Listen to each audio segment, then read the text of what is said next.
and we'll be talking about aldehyde dehydrogenase enzymes, or more commonly known as ALDHs.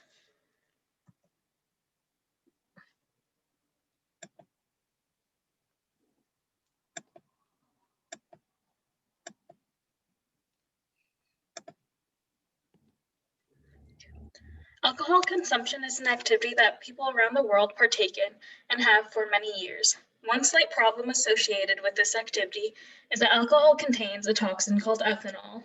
As ethanol is metabolized, one of its intermediates called acetaldehyde is produced, which is also toxic to people. To eliminate these toxins from the body is where ALDHs come in. ALDHs are a type of enzyme that oxidizes aldehydes to carboxylic acids or less harmful compounds. These enzymes are important because aldehydes tend to be a highly reactive species whose toxicity depends on its electrophilicity, steric properties, and solubility.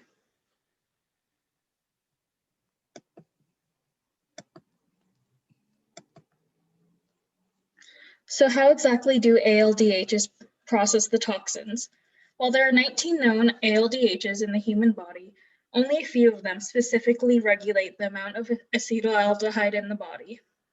Shown below is a general mechanism of how ALDHs convert an aldehyde to a carboxylic acid.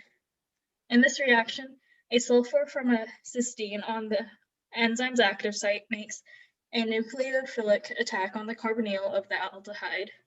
The hydride that is removed is then attached to NAD plus to make NADH.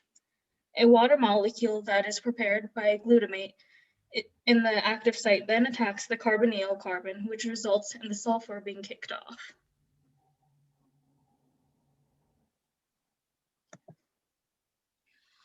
Aldehyde dehydrogenases have three different classes. And first, we're gonna talking about the class 1, is cytosolic. Aldehyde dehydrogenase class 1 isozymes are found in the red blood cells. It is able to metabolize plasma ethanol and acetaldehyde, but with very low efficiency. It can use as a marker for alcohol intake. Additionally, due to the fact that the increased level and activity of the aldehyde dehydrogenase 1 was associated with the enhanced tumor regenicity, it can be a cancer stem cell marker too. Then we are going to talking about the class 2, mitochondrial. Aldehyde dehydrogenase 2 is a mitochondrial isoformer. It's localized in the mitochondria. Aldehyde dehydrogenase 2 assemble and function as tetramer.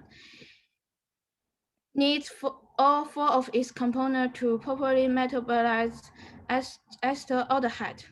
Additionally, class 1 are also tetrameric enzyme and is composed of the 54 kDa subunit. Aldehyde dehydrogenase 2. Aldehyde dehydrogenase 2 is important for maintaining the low blood weight level of the acetaldehyde during the alcohol oxidation.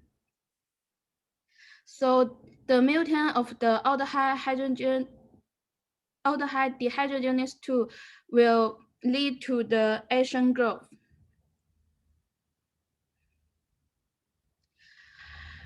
Aldehyde dehydrogenase 1 and 2 are important classes. Despite these two classes is the aldehyde dehydrogenase 3. It is expressed in very different locations. It can be expressed in tumors, stomach, colon, and so on. It has diverse types of isozymes such as aldehyde dehydrogenase 3A1, aldehyde dehydrogenase 3B1. Aldehyde dehydrogenase 3 is important when determining the resistance of the tumor cell to anti-tumor drugs. The basic function of the isozyme is similar and they are different in location. Aldehyde dehydrogenase 3B1 is mostly expressed in kidney and lungs. The function of the aldehyde dehydrogenase B1 in kidney and lung is detoxification of aldehyde, which is similar with other aldehyde dehydrogenase 3 isoenzyme. And so what a lack of aldehyde dehydrogenase leads to is what was mentioned earlier, so an alcohol flush reaction, or widely known as Asian glow, where before in the picture, you see a man who's pale or has his skin tone, and then after he drinks, his face gets really red. And this is also called Asian glow, and this is due to a lack of the aldehyde dehydrogenase enzyme, which doesn't convert the aldehyde into a less harmful product. And this mutation is prevalent in a majority of East Asian population. So a lot of East Asians lack this enzyme. But there is a solution to this. It's more of a remedy than a solution. You can take Pepsid, which is an H2 blocker, which means it slows down the breakdown of alcohol to acetaldehyde in the bloodstream. But taking this, you can consume more alcohol and become less aware of it because it it slows down the breakdown. And another way to combat alcohol flush would be to eat. So the more things you have in your stomach, the more time it takes the more time the alcohol stays in the stomach and the more time it has to break down. And yeah, that's all. Thank you.